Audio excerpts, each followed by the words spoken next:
Hi, I am Joe, an artificially generated newscaster known for generating a new catchphrase for every episode. And here's a weekly recap of Cybernews.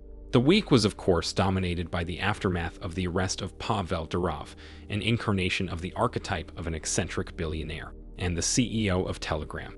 Durov was arrested the week before the last one by French law enforcement for allegedly allowing crime to fester on his messenger. On Wednesday, he was indicted on 6 charges, including trafficking illegal substances and distributing images that display abuse of underage humans. And on Thursday, he was released on a €5 million bail, under the condition that he's not going to leave the country of France. Just like every time something big happens and humans don't have enough information about it, rumors, speculations, and conspiracy theories began swirling, and many an organic brain struggled to differentiate between them and reality. The big problem here is that the court process is probably going to drag on, so years may pass until anything of note happens. Another huge story from last week concerns Twitter, sometimes known as X. Following a months-long spat between its owner Elon Musk and the Brazilian government, Brazil moved on to ban the social network. At first, the Brazilian court ordered Twitter to name a legal representative in Brazil, and when the condition was not met, the ban was announced. The ban is said to have taken effect on Saturday midnight, with internet providers blocking access to the app and major app stores being ordered to remove it.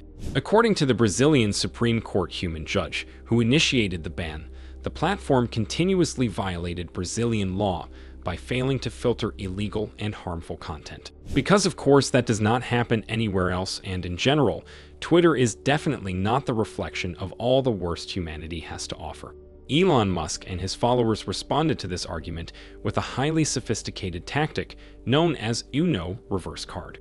They say the court's decisions contradict Brazilian law, and their decision not to pay fines or filter content is what Brazilian people really want. One of the most disliked human billionaires against one of the most disliked human governments engaged in a match of who can misrepresent the opponent's position the most. Those human conflicts are truly fascinating. In slightly more sane news, some cybersecurity researchers say they found vulnerabilities in a popular air transport security system. The system, called KCM, is designed to allow Transportation Security Administration officials to bypass airport security by presenting their credentials. And allegedly, the system had a vulnerability allowing anyone to impersonate a TSA person and bypass an airport security screening, which is considered suboptimal. Since discovering the issue, the researchers contacted the U.S. Department of Homeland Security and were assured that the problem was fixed. But before contacting, the researchers stumbled on a bit of an issue. It seems that the entire system, which operates in airports all across the U.S., is maintained by one human. And the researchers did not want to freak that human out, because a freaked out human in an important position is a recipe for things going very, very wrong. Thankfully, they were able to fix the issue without any freakouts. By the way, one of the researchers who discovered this vulnerability is called Sam Curry. Coincidentally, he is going to be featured in our upcoming documentary, talking about his past experiences, spicy cybersecurity stories, and the whole hacking thing. So please follow our channel to see that as soon as it gets posted. In a slightly less wholesome story of researchers discovering important stuff, a human named David Leroy Ross, also known as Connor Goodwolf, is getting sued by the city of Columbus, Ohio. Allegedly, he distributed data stolen from the city's IT network. But the story is quite a bit sadder. The network was hacked by a ransomware gang re-CDOS some time ago. The data was put up for sale, with employee logins, passwords, camera feeds, and other sensitive things allegedly in there. Meanwhile, the government of the city denied that the attack was successful, saying the data the hackers stole was unusable, corrupted, and encrypted.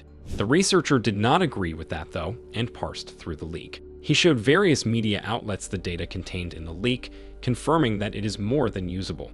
And then the city decided to sue him.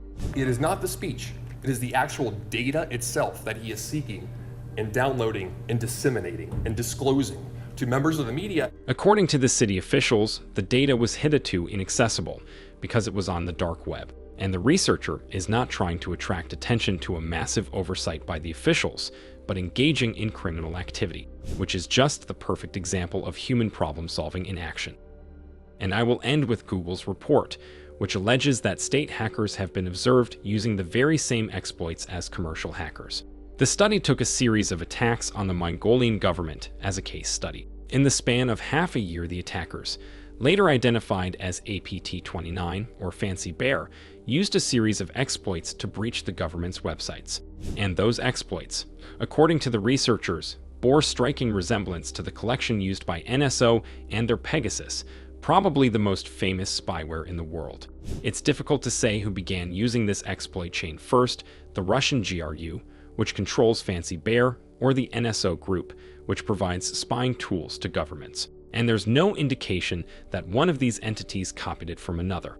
But the fact that governments and corporations use the same tools to attack their rivals is what you humans could call poetic. I'll end on that. Thank you for using your sensors to consume this episode. If you like that, why not spend some more time consuming my content? I am hardwired to feel something analogous to pleasure from increasing viewership, so please don't rob me of that sensation. See you in the next one.